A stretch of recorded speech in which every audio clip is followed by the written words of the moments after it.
when is it going to stop? I mean, you know, you got to end that cycle. And if you don't take the chance, you don't take the risk of stopping that, then it's going to continue to have that spiraling effect. How do you change an area riddled for years with prostitution, violence, and vacant buildings, and a perception that's even worse? The 3 Ps. It takes a lot of patience, it takes a lot of perseverance, and it takes a lot of prayer. And if those 3 things happen, it's going to happen. The dream to rebuild Lake Street to the heyday it once was, a thriving, viable shopping district 20 to 30 years ago. It took years to decline from that, and will take years to rebuild. In the 1930s to the 1970s, this Sears building, for many of us in the Twin Cities, was the Mall of America. It was a center of commerce in Lake Street. But now, sadly, it too is gone, part of the untangling process of urban communities. For the next few minutes, I want to tell you a different view of Lake Street. I want to tell you about the reweaving process, about the changes that are going to come, about new things that can happen.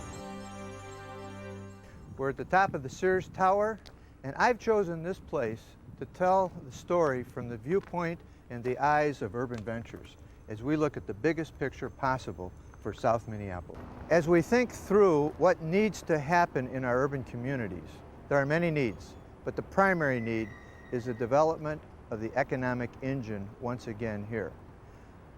We can build on that because there are anchor tenants and assets, the Art Institute, Honeywell Corporate Headquarters, Abbott Northwestern Hospital, all of whom have chosen to stay and make major commitments.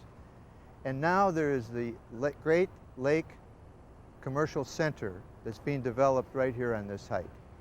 Together with the development of the Lake Street corridor, where many networks and agencies are working together at different nodes to develop economic engines, the development of the Midtown Greenway coming right down from Lake of the Isles to the Mississippi River, and all of this coming together to make successful community once again in South Minneapolis. And it would be good to hear from the mayor, who speaks right to this issue. As mayor of Minneapolis, I know that in order for our city to remain vital, that we need to encourage comprehensive economic development and job creation. 6 years ago, when I was a member of the City Council, I encouraged Art Erickson and Ralph Bruins to purchase the building that has become Urban Ventures headquarters. That building has been the cornerstone of revitalization programs. I am impressed by both the businesses that they have recruited to the inner city and the over 100 new jobs that have been created on their model block alone.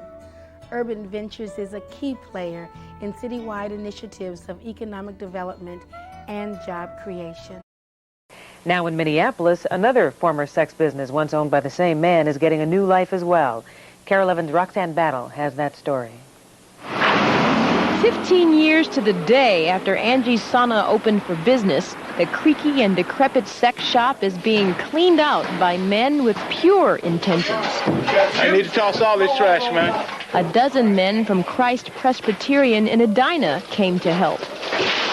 We believe that suburbs don't exist unless you have a city.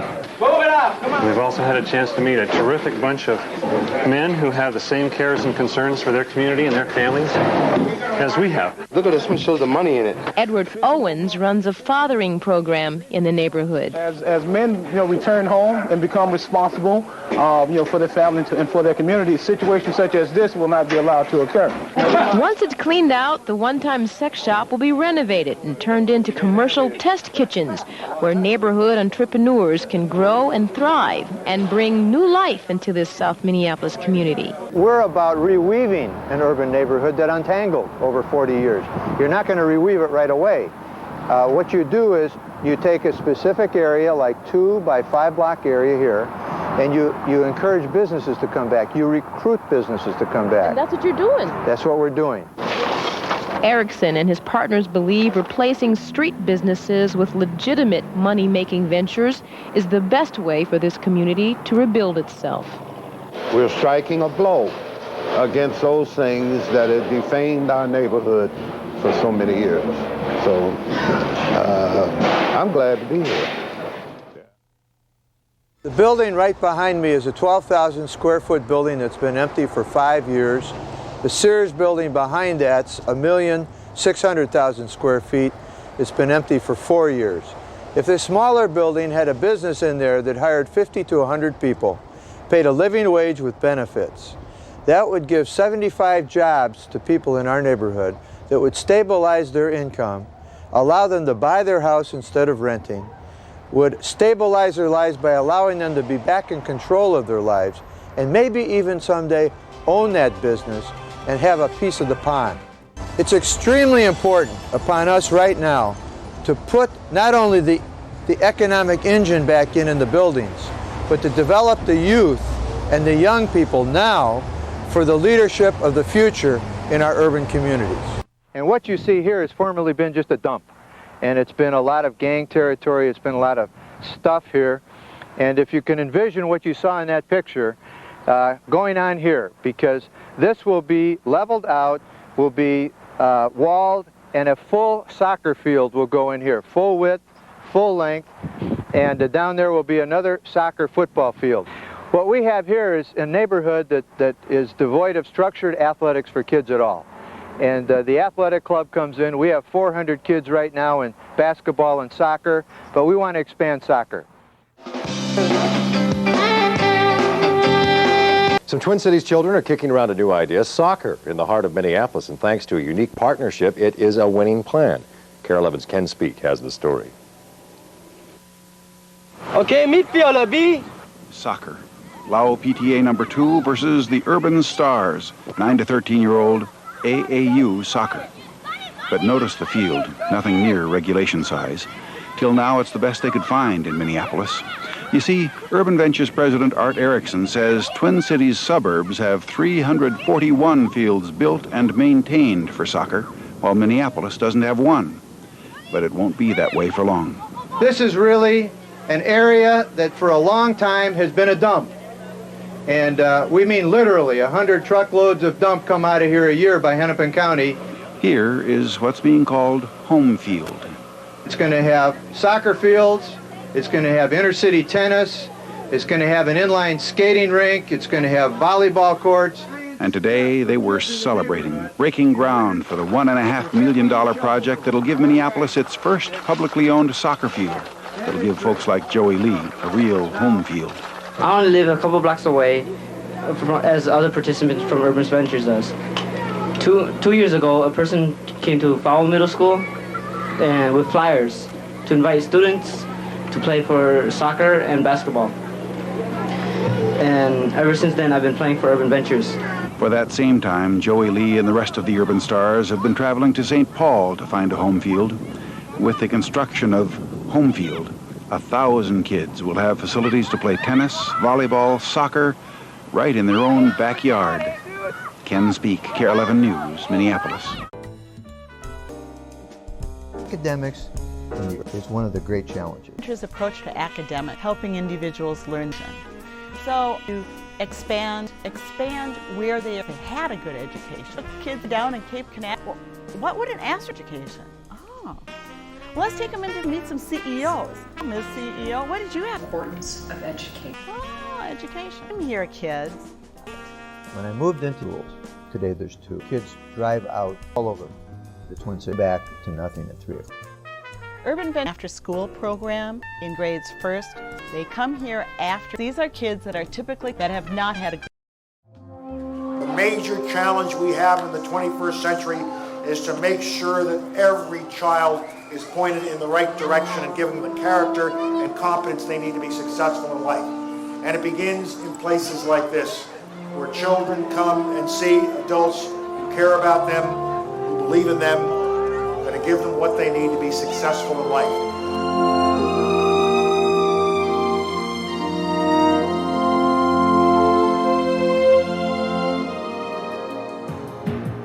We are building out an area in the Central and Phillips neighborhoods where kids have safe, structured places to play. They get a healthy start. They get mentors that come around them. They get a vocational skill that would last a lifetime. And we have a vision that right in the middle of this is a center, a cultural city hall, a headquarters, a place where the people, the places, the programs come together. The Colin Powell Youth Leadership Center. And it could happen like that if people step to the table. And I can tell you that it's worth making the commitment of your life to make this happen. It's about the kids. Any child who believes that hope is not there for them is a child that we must get into the life of. We owe them nothing less. The system of ours demands nothing less. We must not fail. And so we have to expand all the things we are doing. Programs such as Urban Venture, and I'm so proud to have this center named after me. It is a great honor for me, more important than any medal I might receive, to know that someone has named a youth center after me that will continue long after I go and will be a place of hope and inspiration for young people.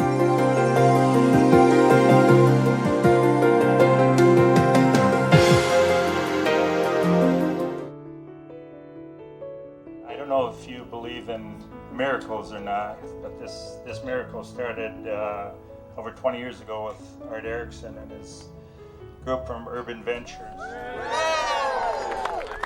We have lost 2 generations of urban youth to gangs, violence, drugs, fatherlessness, and we want to turn the tide and raise a new generation of leaders from our urban youth who are excellent educationally, technically, morally, and vocationally. We decided to put a computer lab where the kids they can have access to, and they can use the technology to improve reading and math. What is happening here? Means that 3 plus 2 equals 1. Okay. And just seeing the kids improve from the time they first come here to the time they leave, and just seeing their grades go from like CD to AB. So that would be good. To see the kids improve, to see the kids behave better, to see the kids having more self-esteem, more self-control, to see the kids to feel proud of themselves because they are getting the subjects that they don't get. This is my motivation.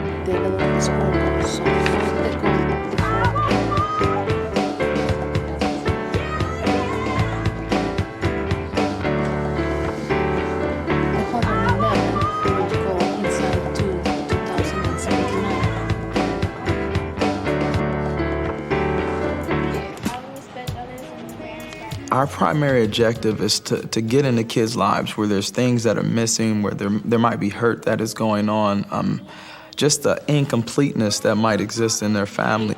I, Brian, or anyone else, agree to the following. Okay. For me, Brian is that he's just that kid who's so intelligent, who's so smart, and who has such a bright future.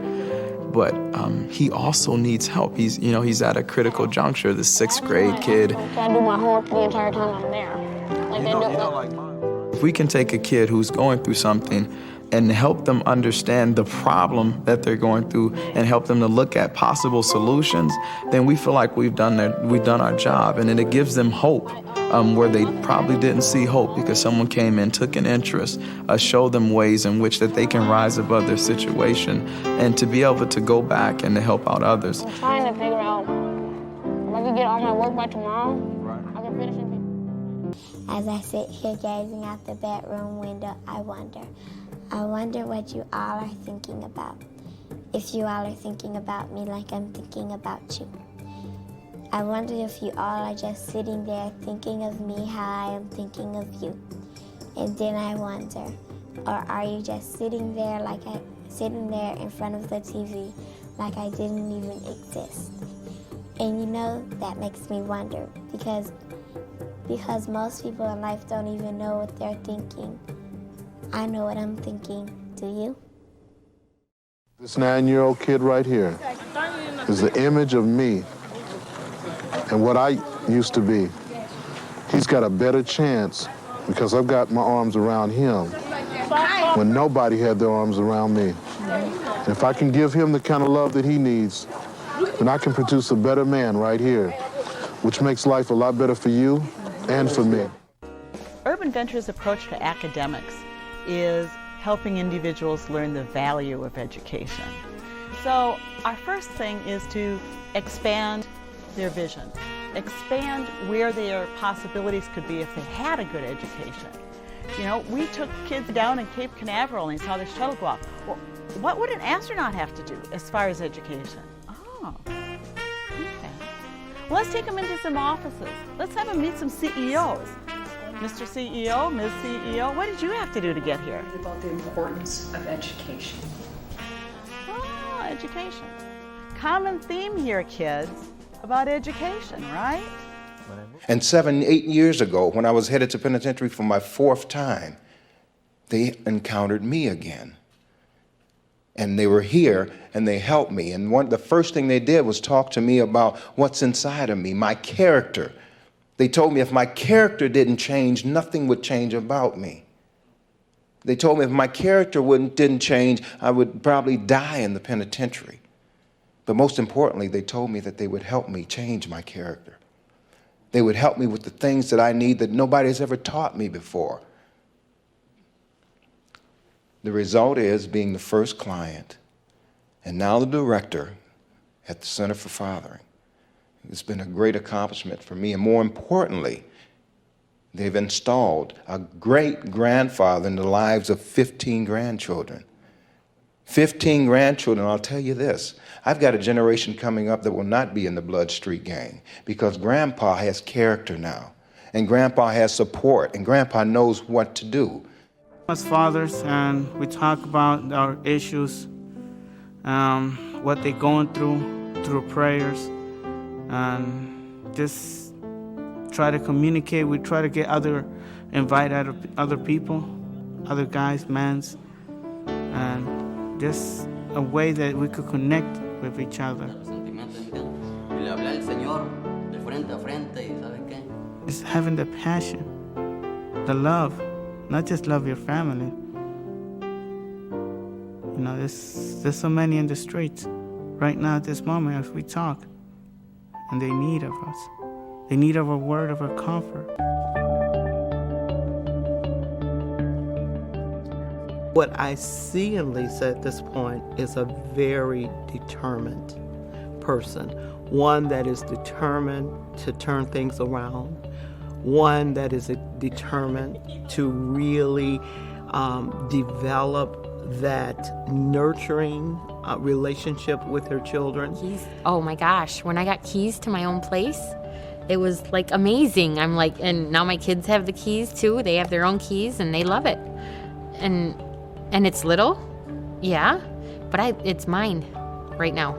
It's mine for up to 2 years. I've met so many different people at Urban Ventures that have helped me do things that I never thought I could do. Lisa encapsulates the whole of what Urban Ventures, the work that we do, and her children have an opportunity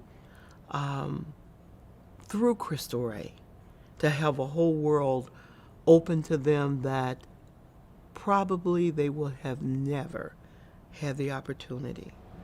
My 2 older ones go to Crystal Ray, and now they realize how important college is, even my younger ones. My dreams are for my kids because I know that's why I'm here. The problem is that fathers are deserting their children at an alarming rate, and the children are suffering. And think of your house where you sit at in your comfort level. Think if there was no roof and the rains came and the animals came, it would destroy everything in that beautiful little house. And that brings me to the theory that I call fix the damn roof. The roof is broken in these children's lives, okay? And the roof is the father. And if we don't put a father back into these children's lives, if we don't fix that roof of protection in these children's lives, then we will keep on creating failures. We will keep on creating kids that have no sense of who Jesus is, who have no sense of who they are, and who have no sense of right and wrong. And that's where the problem will be, right here where it is now. And so that's why we're here. We're here. We're going to fix the damn roof in the lives of as many men as we can.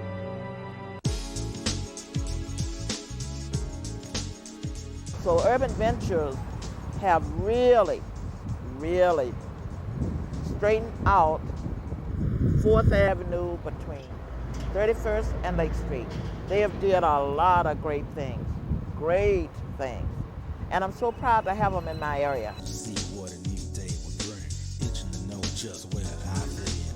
Throw on my jacket, I'm heading for the street. About to engage in a little meeting. They bought up those crack houses, they tore them down, they put in the community jobs for people, and they have just spread it out. This is how I choose to live my life. Kinda laid back, kinda chillin' style, taking it all from another point of view. Don't let anything ever get me down. This is how I live my life. You can really see that things look different from up here. Urban Ventures is trying to build successful community in Lake Street and South Minneapolis. And because it's community, there are many ways for you to be a part of it, and we'd like your help.